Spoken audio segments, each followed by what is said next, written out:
జూపల్లి చిన్న లింగస్వామి జగన్న, అతని native place ఇస్కాల గ్రామం, పావులపాడు మండలం.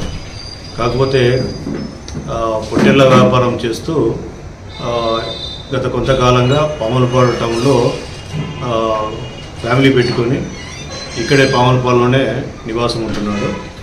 ఇతను ఏమైందంటే ఈ నెల 19వ తారీఖు 9:30 ఆ టైంలో ఇంటి నుండి బయటికి పని పోయేస్తానని చెప్పి ఇంట్లో చెప్పి బయటికి వెళ్ళి బైక్ వేసుకొని పోయినాడు.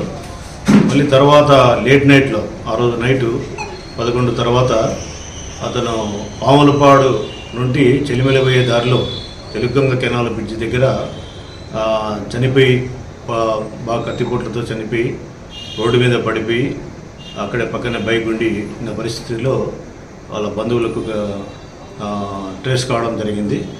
ఆ బంధువులు అందరూ చూసి తర్వాత భార్య చిట్టమ్మ ఆమె వచ్చి నెక్స్ట్ డే మార్నింగ్ కంప్లైంట్ ఇవ్వడం జరిగింది.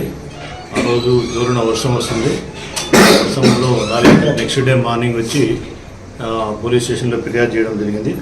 గుర్తు తెలియని వ్యక్తులు కత్తిపోట్లతో మా భర్తను దారుణంగా చంపేసినారు, కానీ కారకులు ఎవరైనా తెలియదు. దాన్ని కారకులను మీరు ట్రేస్ చేసి వాళ్ళని శిక్షించండి అని చెప్పి ఫిర్యాదు ఇవ్వడంతో దాని మీద విచారణ, పలు కోణాల్లో విచారణ చేయడం జరిగింది.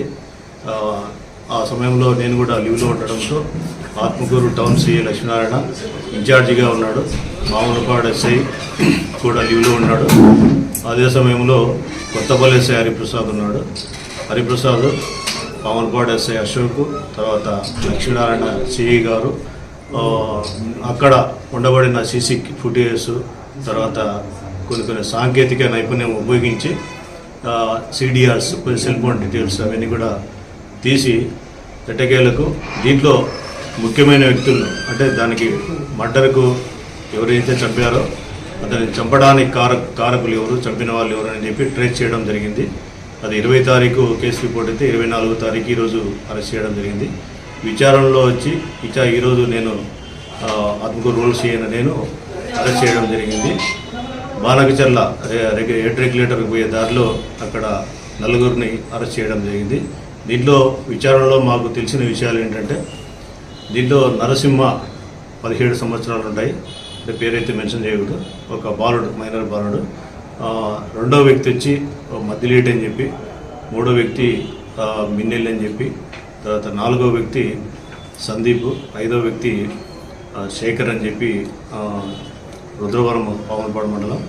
వీళ్ళంతా ఇన్వాల్వ్ అయినట్లు దీంట్లో ఈ హత్యకు కారకులు అన్నట్లు తెలిసింది.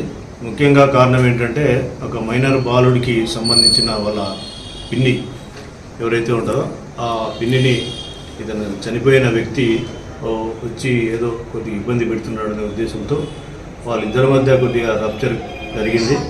దాన్ని మనసులో పెట్టుకొని ఇతను ఎట్లా తిరిగి ఏదో చేయాలనే ఉద్దేశంతో ఆ మైనర్ బాలుడు, 17 ఏళ్ళ బాలుడు అంటే బెల్దారి పని చేసుకుంటూ ఉంటాడు, గౌండ పని.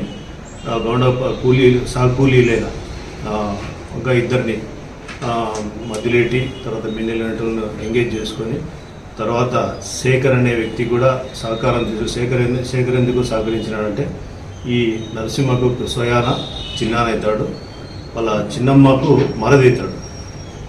అలాగే ఈ తర్వాత శేఖరు, ఈ సందీప్ అనే వ్యక్తి అతనికి కూడా 20 years ఉంటాయి. అతను దీంట్లో సందీప్ అనే వ్యక్తి సహకారం ఎందుకు తీసుకున్నట్టే, సందీప్కు చనిపోయిన వ్యక్తికి చాలా మంచి పరిచయాలు ఉన్నాయి. గుడ్డిగా అతను ఏది చెప్తే అది నమ్మడము, తర్వాత ఈరోజు పోయి పలానా పూజ చేసుకోమంటే చేసుకుని ఇది మంచి జరుగుతుందంటే అతని గుడ్డిగా నమ్మడము. ఆ రోజు కూడా అతను చెప్పిన మేరకు ఇక్కడ ఇస్కాల్లోని ఒక శ్మశానానికి పోయి అక్కడ శ్మశానంలో పూజ నిర్వహించుకొని రాబో నీకు మంచి శుభం జరుగుతుందని చెప్పి అతను పోయినాడు. అతను పోయిన విషయము వచ్చిన విషయము ఫోన్ ద్వారా ఈ 4 వ్యక్తులకు ఇంటిమేషన్ చేయడం జరిగింది. అతను పూజ ముగించుకొని వచ్చే క్రమంలో పాములపాడుకు వచ్చే క్రమంలో చెలిమెల్ రూట్లో ఖచ్చితంగా ఆడ బైక్లో వర్షం వస్తుంది. ఆ బైక్లో తెలుగొంగ కెనాల్ దగ్గర దాటిన తర్వాత వీళ్ళు ఎవరైతే ఉన్నారో మైనర్ బాలుడు ఇంకా 2 వాళ్ళందరూ అటకాయించి ఒక కత్తి తీసుకొని మంచి పదునైన కత్తి తీసుకొని అతని గొంతు మీద కోయడం, తర్వాత పొట్ట మీద పొడవడం, పేగులు బయటకు వచ్చేట్టుగా అతి దారుణంగా పొడవడం జరిగింది. అక్కడే కింద పడిపోయి ప్రాణాలు కోల్పోవడం జరిగింది. తర్వాత అక్కడ నుండి వాళ్ళు ఎస్కేప్ కావడం జరిగింది. దీంట్లో మా ఎస్పీ